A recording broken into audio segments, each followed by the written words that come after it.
Trinetra Churu update में आपका स्वागत है। कोविड-19 महामारी से अपने माता पिता को खो चुके अनाथ बच्चों का सहारा अब राज्य सरकार बनेगी। कोरोना के कारण माता पिता दोनों को अथवा एकल जीवित माता या पिता को खोने वाले बेसहारा बच्चों को मुख्यमंत्री कोरोना बाल कल्याण योजना के तहत तत्काल सहायता के रूप में 1 लाख रुपए का एक मुश्त अनुदान तथा 18 वर्ष पूरे होने तक 2,500 रुपए की राशि प्रति माह दी जाएगी। वहीं अनाथ बालक बालिका के 18 वर्ष की उम्र होने पर उसे 5 लाख रुपए एक मुश्त सहायता भी दी जाएगी। ऐसे बच्चों को 12वीं कक्षा तक पढ़ाई की सुविधा आवासीय विद्यालय अथवा छात्रावास के माध्यम से निःशुल्क उपलब्ध कराई जाएगी। इसके साथ ही कोविड-19 महामारी के कारण बेसहारा हुई कॉलेज में अध्ययनरत छात्राओं को सामाजिक न्याय एवं अधिकारिता विभाग द्वारा संचालित छात्रावासों में प्राथमिकता के आधार पर प्रवेश दिया जाएगा। सरदारशहर तहसील के बोघेरा गांव के निवासी बेगराज ने भानीपुरा पुलिस में रिपोर्ट दर्ज करवाकर आसपालसर गांव में स्थित उप स्वास्थ्य केंद्र की एएनएम पर दुर्व्यवहार करने का आरोप लगाया है। रिपोर्ट में बेगराज ने बताया कि वह शनिवार को गर्भवती बेटी को प्रसव के लिए आसपालसर के उप स्वास्थ्य केंद्र में लेकर आया था, तो केंद्र की एएनएम ने उसकी बेटी को केंद्र से बाहर निकाल दिया तथा इलाज करने से मना कर दिया। सूचना मिलते ही भानीपुरा पुलिस ने मौके पर पहुंचकर मामले को शांत किया। वहीं एएनएम उर्मिला ने बताया कि महिला का पहला प्रसव बीकानेर में हुआ था। महिला की स्थिति गंभीर होने के कारण रेफर कर दिया गया, तो मरीज के परिजनों ने उसके साथ दुर्व्यवहार किया था। मैं गई बच्ची ने वहाँ ले गई जन कहो थे अटका में आई हुई थी जनी के सगे तो बच्चा गाल ले सगे थे आगे 6-7 जनी अठम थे मौका आई होगी कोई खलडो बिछा हो गया अटक आगे का थे तो छोरी कर धक्को दे के बेडू नीचे गिर दिन विंगा चलने लग रहा दर्द जब मैं बोली मैं भाई मैं बच्चा ले आ जका मैं मारा बार काट देगा ये दो एक जनी रह जाऊंगा मैं बच्ची के करने का कोई वीडियो को नहीं रखे कोई को नहीं करे मैं जब कराऊं कौन तर जाओ उड़ जाओ ले जाओ शहर ले जाओ का की काम की कौन थे ले भाई उड़ जान भी मारे छोरी लेके बार आगे मेरी ने बार आगे जो डाटा 2-3 जना आया मोटा लोग दोनों मारा हाथ पकड़ के धक्का मार दिया हाँ वहाँ ऐसा मारपीट गलबेटी पकड़ी है छोरे की मोबाइल कोशिश वो छोरो हटाए अब दिन नहीं जगह ने। तो आपका नाम क्या है? आपका मौनी है? नहीं, कोई मारपीट नहीं हुई यहाँ से। और वो आयरिस में थी, बोगेरा गांव से आई थी। बोगेरा पीएचसी पर से डॉक्टर ने रेफर कर दी थी। मेरे पास आई तो मैंने कहा कि ये आयरिस में है और पहले की डिलीवरी उसकी बीकानेर हुई थी, बीपी आई हुआ था। तो मैंने कहा आयरिस की है, ये मैं नहीं करवाऊँगी, आप सरदार सर लेकर जाओ। फिर उसने कहा कि नहीं, हम तो यहीं पर करवाएंगे। तो कोई लड़ाई झगड़ा जो बता हाँ, मेरे पास दूसरी डिलीवरी आई हुई थी तो मैं वो डिलीवरी को संभालने लग गई। तो उन्होंने फिर मेरे रेजिडेंस में जाकर मेरे परिवार, मेरी फैमिली के साथ ही मारपीट की। बच्चे आए थे, बच्चों को भी मारा, गाली गलौज किया, पत्थर फेंके, लाठी लेकर आए और गंदी गंदी गालियाँ दी। तो उन्होंने आपके साथ हाँ, मेरे साथ भी की। फिर बच्चों के मारने लगे। मैं वहाँ से हल्ला सुनकर वहाँ लेबर रूम में से मेरे रेजिडेंस में गई तो वहाँ पर वो बच्चों के साथ लड़ाई झगड़ा कर रहे थे। एक राम प्रताप नाम का आदमी था, उसने मेरा हाथ पकड़ के मेरे को गेट तक घसीट कर ले गया। मेरे को बहुत गंदी गाली दी। पैसों का आरोप लगा रही है, आरोप देने का आरोप। ये सब पैसों कोई बात नहीं। अगर ये बात है तो मेरे पास दूसरी डिलीवरी आई है, वो गवाह है, वो आपको बता देंगे। वो भी यहीं थे, इनकी डिलीवरी होने वाली थी, नॉर्मल थी, मैंने करवा दी और वो आयरिस में थी, मैंने आगे रेफर कर दिया। आपका नाम? उर्मिला। डिलीवरी करना हुआ 8 है। कहाँ से आए थे आप? बोगेरा से। तो डॉक्टर भेजा, अब बोले रेफर का कागज़ कौन ले आ? बोलता बच्चा क्यों ले आ, मकान कराने ले आए थे, थारी मकान आया कौन चलो। मैं बोले थे बारे चलो, 2 काम है, 2 दिन जैसे वह डॉक्टर नहीं है बिन। बाद में लड़की सोई महीना मैंने सोगी जागे पकड़ के मोड़ो 8 लाख पटकी बारह फेंक दी। बिन में डॉक्टर ने कहा तू करवा दिया दिगान का मुक्की वैदी करा कह अण कर दी बा कर दी, कोई कौन करे, रुपया 11,000 लिया कराओ तो कराओ नहीं चालू हटाऊँ। गाली गलोच दी। फिर बाहर आगे लड़के के थप्पड़ मारे, फोन को का वीडियो बनावे बच्चे के बच्ची तो बटे पटकी बच्ची तो पटक दी बड़े। बाद में बाहर आ गया, बाद में गाँव में आ गया, दुकान वाला एक अंदर अनोर फूस को। आपकी बच्ची के साथ मारपीट की जो थी? हाँ। क्या नाम है बच्ची का? मेरा नाम है। और ठीक है, मतलब कब तक बच्चा होगा उनको? अभी होने वाले उनको सरदार से रेफर कर दिया। मेरी सिस्टर थी, छोटी सिस्टर थी, उसकी डिलीवरी करवाने हमें यहाँ आए थे। तब हमने मैडम से बोला कि हमें डिलीवरी करवानी है, तो मैडम ने दुर्व्यवहार किया हमारे साथ। गाली गलौज कर हमें बाहर निकाल दिया। फिर सिस्टर को अंदर से बाहर लेकर आई और बोली कि गाली गलौज किया और फिर अंदर चली गई अंदर गया। फिर मेरा मोबाइल फ़ोन कोस कर मुझे भी एक दो चाटे वगैरह मारने के लिए आई थी। उनके पति भी साथ में थे, उनके लड़के ने भी गाली गलौज किया, दुर्व्यवहार कर रहे थे। कहाँ से आए थे आप? हम बोगेरा से। वगैरह गाँव से। आपका नाम? रोहितास। अन्य लोग के साथ जहां सरकार धीरे धीरे छूट दे रही है, वहीं कुछ लोग इसका फायदा उठाते हुए गाइडलाइन की अवहेलना कर रहे हैं। ऐसा ही वाकया सरदार शहर में देखने को मिला, जहां पर एक बस पर 2 दर्जन से ज्यादा सवारियां बैठी दिखी और बस के अंदर भी गेट तक सवारियों को भरा हुआ था। बस संचालक को कोरोना गाइडलाइन की कोई परवाह ही नहीं दिखी। सरदार शहर में सुखलाल बिदामी देवी जैसन सरिया परिवार द्वारा आज रोटरी क्लब सरदार शहर को 10 लीटर क्षमता की ऑक्सीजन कंसंट्रेटर मशीन भेंट की गई। कार्यक्रम संयोजक राजकुमार तिवाड़ी ने बताया कि कोविड-19 की संभावित तीसरी वेव से बच्चों के संक्रमण में यह 10 लीटर क्षमता का ऑक्सीजन कंसंट्रेटर अधिक उपयोगी होगा। इस अवसर पर सचिव दीपक जैन, डॉक्टर अशोक गुप्ता, प्रसन्न लूणिया, हेमंत जैसन सरिया आदि उपस्थित थे। एक रोटी एक परिंडा अभियान के तहत चूरू मुख्यालय पर युवा टीम पिछले 1.5 महीने से लगातार पक्षियों के लिए परिंडे लगा रही है और उनमें हर रोज नियमित सफाई कर पानी और दाने की व्यवस्था कर रही है। इस दौरान युवाओं ने बताया कि चूरू जिले में सबसे ज्यादा सर्दी और सबसे ज्यादा गर्मी पड़ती है। इस भीषण गर्मी को देखते हुए बेजुबान पक्षियों के लिए टीम लगातार अपना कार्य कर रही है। सरदार शहर में आज पूजा हत्याकांड को लेकर स्वर्णकार समाज की बैठक हुई, जिसमें सबसे पहले पूजा को श्रद्धांजलि अर्पित की गई। सुनारो के टाडा के पास हुई बैठक में समाज के प्रमुख लोगों ने आरोपी परिवार का बहिष्कार करने तथा दोषियों को फांसी की सजा मिले। वहीं वक्ताओं ने इस घटना की कड़े शब्दों में भर्त्सना करते हुए आक्रोश व्यक्त किया। इस दौरान जयपुर के रितु कड़ेल, अशोक लावट, सीकर के पवन सोनी, अलवर के जवाहर सोनी, सीकर के सुरेंद्र सोनी आदि उपस्थित थे।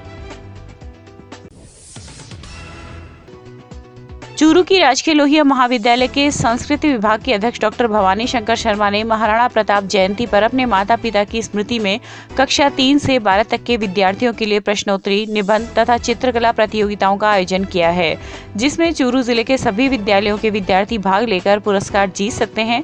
तीनों प्रतियोगिताओं के लिए प्रथम, द्वितीय, तृतीय रहने वाले छात्रों को क्रमशः 2100, 1100, 500 रुपए के अलग अलग पुरस्कार दिए जाएंगे।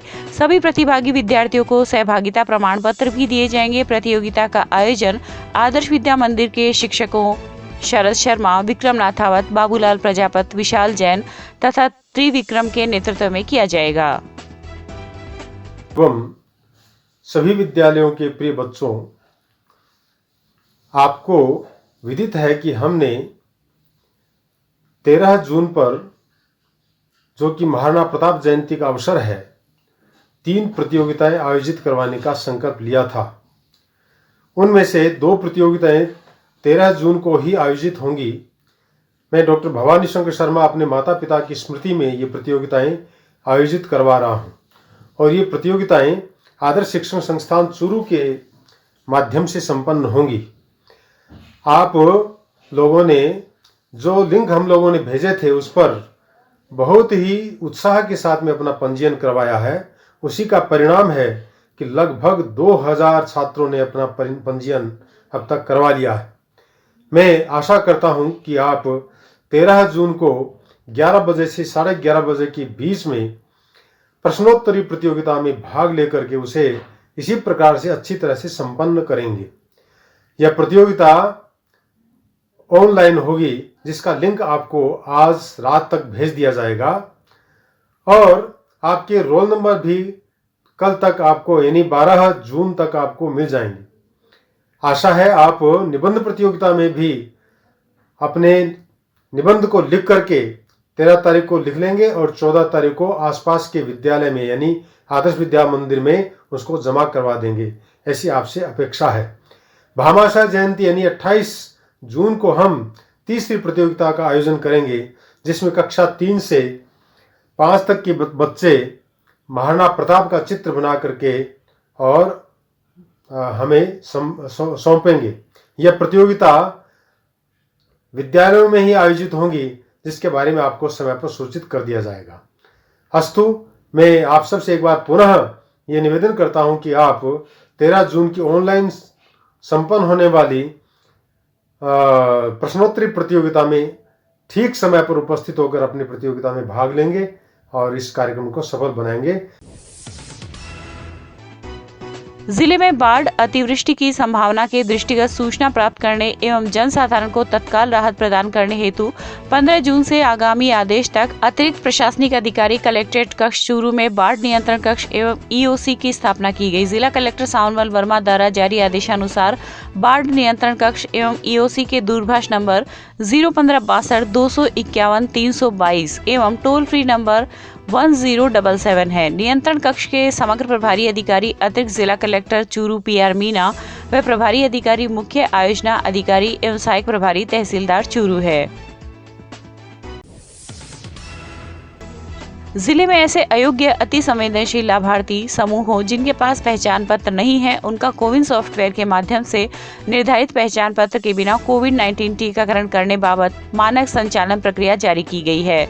जिला कलेक्टर सावनवाल वर्मा द्वारा जारी आदेशानुसार मानक संचालन प्रक्रिया के दिशा निर्देशानुसार अधिकारियों को मुख्य फैसिलिटेटर बनाया गया है। कैदी वर्ग के लिए जिला जेल चूरू, रतनगढ़ व राजगढ़ कारागृह के उप अधीक्षक, घुमंतु वर्ग के समस्त विकास अधिकारी, भिखारी वर्ग के लिए स्थानीय निकायों के आयुक्त, अधिशासी अधिकारी एवं आश्रम सुधार गृह वर्ग के लिए सामाजिक एवं अधिकारिता विभाग चूरू के सहायक निदेशक को मुख्य फैसिलिटेटर बनाया गया है।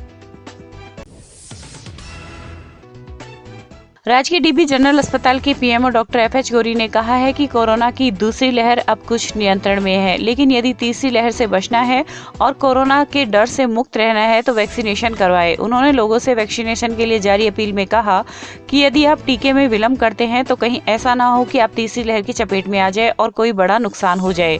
टीका लगाने के बाद अव्वल तो आपको कोरोना होगा ही नहीं और यदि होगा भी तो बहुत कम असर देखने को मिलेगा। जिस प्रकार सर्दी, बुखार, जुकाम होकर ठीक हो जाती है, वैसे ही कोरोना का प्रभाव भी होकर गुजर जाएगा। वित्त मंत्री निर्मला सीतारमण ने बताया है कि वित्त मंत्रालय ने GOM की सिफारिशों को स्वीकार कर लिया है। जिन सामानों का इस्तेमाल कोविड-19 के इलाज में किया जा रहा है उन पर छूट दी जाएगी। वहीं नई दरें सितंबर अंत तक मान्य होगी। सरकार इस अवधि को सितंबर से आगे बढ़ाने पर भी विचार करेगी। GST परिषद ने कोविड-19 के इलाज में काम आने वाली दवाओं मसलन रेमडेसिविर तथा उपकरणों, ऑक्सीजन कंसंट्रेटर तथा चिकित्सा ग्रेड ऑक्सीजन पर कर की दर में कटौती की है। हालांकि कोविड-19 के टीके पर कर की दर को 5% पर कायम रखा गया है। राजस्थान की सियासत में सत्ता और संगठन में मचे घमासान को भले ही कांग्रेस पार्टी के दिग्गज सब कुछ सामान्य बता रहे हो, लेकिन अंदर खाने मची तकरार अब सबके सामने आ गई है। मामला पार्टी के हाईकमान के दरबार में पहुंच चुका है और इसको लेकर सचिन पायलट खुद समर्थकों के साथ और उनके पीछे पीछे राजस्थान कांग्रेस के अध्यक्ष गोविंद सिंह डोटासरा भी दिल्ली दरबार में पहुंच चुके हैं। ऐसे में जो बात निकल कर आ रही है वह यह है कि एक बार फिर से राजस्थान में कैबिनेट विस्तार और फेरबदल हो सकता है। पेट्रोल और डीजल की बढ़ती कीमतों का सिलसिला लगातार जारी है। कोविड-19 संक्रमण महामारी के दौरान तेल के दामों में बढ़ोतरी कोड में खाज का काम कर रही है। एक तरफ जहां तेल के दामों में बढ़ोतरी हो रही है, वहीं उसका असर महंगाई पर भी देखने को मिल रहा है। बीते 12 दिनों की बात की जाए तो पेट्रोल ₹1.71 प्रति लीटर और डीजल ₹1.72 प्रति लीटर महंगा हुआ है। वहीं आज एक बार फिर पेट्रोल और डीजल के दामों में बढ़ोतरी देखने को मिली है। पेट्रोल पर जहां 28 पैसे की बढ़ोतरी हुई है, वहीं डीजल 25 पैसे प्रति लीटर महंगा हुआ है। ऐसे में जिस तरह से तेल के दामों में बढ़ोतरी हो रही है, उससे जल्द ही पेट्रोल की तरह डीजल के दाम भी ₹100 प्रति लीटर से ऊपर पहुंच जाएंगे। मुख्यमंत्री अशोक गहलोत ने कहा है कि बाल श्रम एक कलंक है जो बच्चों से उनका बचपन छीन लेता है। हमें इस समस्या की जड़ तक पहुंचकर इसका उन्मूलन करना है। उन्होंने कहा कि राज्य सरकार बाल श्रम रोकने एवं बाल श्रमिकों के पुनर्वास में राजस्थान को मॉडल स्टेट बनाने की दिशा में प्रयासरत है। प्रदेश में बाल श्रम रोकथाम के लिए एक हाई पावर कमेटी बनाई गई है, जिसमें विशेषज्ञों को शामिल किया जाएगा। मुख्यमंत्री गहलोत शनिवार को विश्व बाल श्रम निषेध दिवस के अवसर पर मुख्यमंत्री निवास से वीडियो कॉन्फ्रेंस के माध्यम से आयोजित वेबिनार को संबोधित कर रहे थे।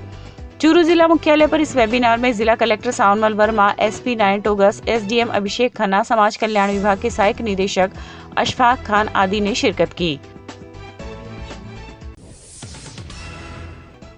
सरदारशहर की पंचायत समिति क्षेत्र के मालसर, रणसीसर, बुकनसर बड़ा, पातलीसर, हरियासर आदि गांव में कोरोना वैक्सीन के टीकाकरण का कैंप आयोजित किया गया। 45 वर्ष और इससे अधिक उम्र के लोगों को ग्रामीण क्षेत्रों में लगभग 604 कोरोना वैक्सीन की प्रथम डोज लगाई गई। इस कार्य में सरपंच ग्राम पंचायत रणसीसर राज्यवर्धन सिंह, सरपंच ग्राम पंचायत बुकनसर बड़ा श्रवण कुमार आदि मौजूद रहे। उक्त टीकाकरण कार्यक्रम में ग्राम स्तरीय कोर ग्रुप एवं ग्राम विकास अधिकारी द्वारा लोगों को मोटिवेट कर टीके लगाए गए।